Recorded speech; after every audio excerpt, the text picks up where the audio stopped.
away the weighing scale.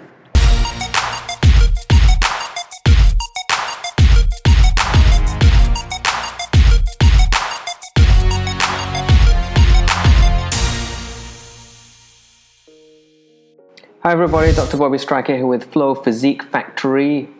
Clinic is in session and today we are talking about the weighing scale. Please don't throw it away.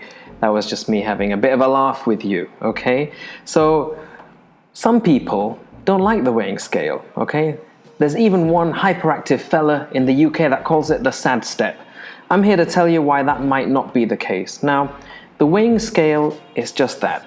Yeah, if people see the weighing scale and feel angry at it and demonize it and have all kinds of negative feelings towards it, but it's just a device. It's just a device designed to give you information, and that's how you should really see the weighing scale. Think of it like the fuel gauge on your car. Now, imagine if you didn't have a fuel gauge. You could just run out of fuel at any time, yeah? It's there to give you information. It's not there so that you constantly worry that you might be running out of fuel. Have you got too much fuel or not enough fuel? It's just purely there as a tool to give you information so that you know, okay, I'm going on this long journey and I need this amount of fuel, and oh yeah, there's the fuel indicator on my car, I have enough fuel, good. And think of it also like perhaps going shopping but you're on a budget. Yeah, if you're on a budget that you need to keep within for the month, and say you decide not to look at any price labels, you know, again, price labels are information. You use the labels so that you know how much the price is of stuff that you're going to buy so that you can keep in budget, okay? That's what the weighing scale does for you in terms of your weight. It's just there to give you information. You don't have to feel anxious about getting on it and whatever the number is going to be shown on the screen. It's just there giving you information that you can then use to decide what you want to do, okay? It's a tool that gives you information so that you can make informed decisions and choices about your health. Now, of course, the weighing scale doesn't give you the whole overall picture, yeah? It just gives you your weight. And if you're on a weight loss program, you're trying to lose some fat, trying to get into shape, the weighing scale will tell you whether you've lost weight, but it doesn't really tell you whether you've lost fat or muscle or what's going on. Yeah, I know there are some fancy weighing scales that try to do that, but they're not that accurate, okay?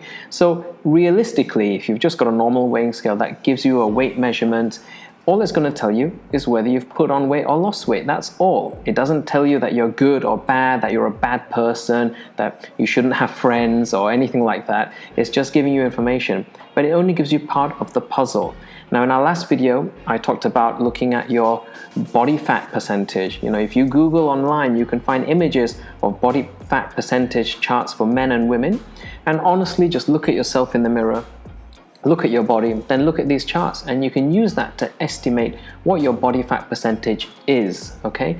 And use that information with your weighing scale. That's going to be a much more useful indicator for you whether you're going in the right direction. So if you see that your body fat percentage image, you know, your body image appears to be changing in the direction that you want it to, as well as the number on the weighing scale going in the direction that you want it to, then chances are you're doing a good job, okay?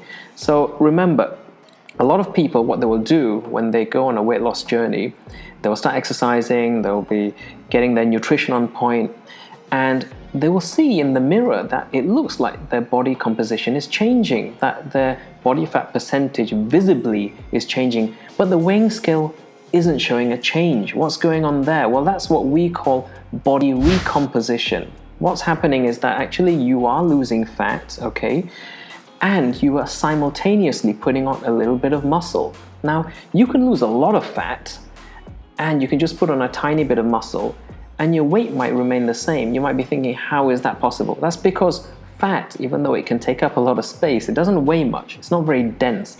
Muscle, on the other hand, is pretty dense tissue. So you can lose quite a lot of fat, put on just a little bit of muscle, and muscle, because it's dense and kind of heavier, when you check the weighing scale, you might think, oh no, I haven't lost any weight. And you might be kind of disheartened. You might be thinking, oh no, I might as well just give up, nothing's working. Don't. Remember, look in the mirror as well. And if you think, oh, hang on, the weighing scale stayed the same, but I think I've lost body fat, my body fat percentage looks lower, that means you've probably gone through what we call body recomposition. It doesn't mean your fat has turned into muscle. That's not possible. What is possible is that you've tucked into those energy reserves. You've taken the energy out of your fat, you've burned that fat away to fuel putting on a little bit of muscle.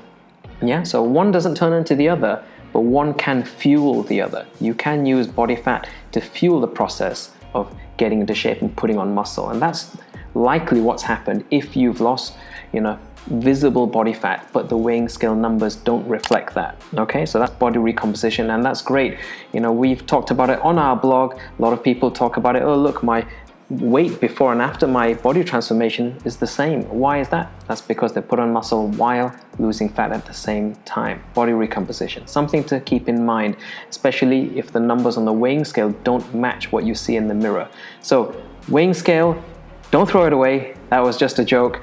Please use it, but use it sensibly. It doesn't dictate your life. It doesn't dictate your self-worth. It's just a tool, just giving you information that's hopefully going to be useful to you to guide you in terms of how to adjust your ongoing weight loss journey. Okay, so that's some food for thought there. Okay, and how do you use it effectively? Because your body weight can change day to day. Just because one day maybe you didn't poop as much, or you drank more, or you ate more. And some people really focus on numbers so much that they see these daily fluctuations and they get really sad. Good way to do it, check it roughly the same time every day. And doing it every day, you can do that, but check it perhaps in the morning when you wake up and you're kind of lean, and check your weight, I would recommend, after doing a big poop. That's right. First thing in the morning, before you've had anything to eat or drink, after doing a big poop, after having a bowel movement, that's kind of your lean, kind of true body weight, or as true as you can get. And check it every day, and then divide the number by 7 so you get an average. Okay, and then look at the weekly averages. Don't just look at the daily changes, because that can really throw you off. One day and the day-to-day fluctuations can be significant. But if you get the weekly readings, divide by 7, so you have the average for the week, then they do the same the next week and the next week, and look at the weekly averages. That's more likely to give you a more accurate idea of what your weight is actually doing. But remember, that's just part of the picture. Look at yourself in the mirror and be honest. Have a estimate what your body fat percentage is, and pair that with your weight readings, and that's going to give you a much more reliable idea of what's happening with your health. So I hope you found that useful, guys. The weighing scale is not there to hinder you. It can be there to help you if you use it properly, and if you don't really get too involved and too emotionally invested in the numbers. It's just there as a tool. Okay, if you've enjoyed this video, guys, do like and subscribe. It really helps us. Do check us out on our other social media platforms, and check out our blog, and we'll see you all in the next video. Do not be late for your appointment. Bye, everybody.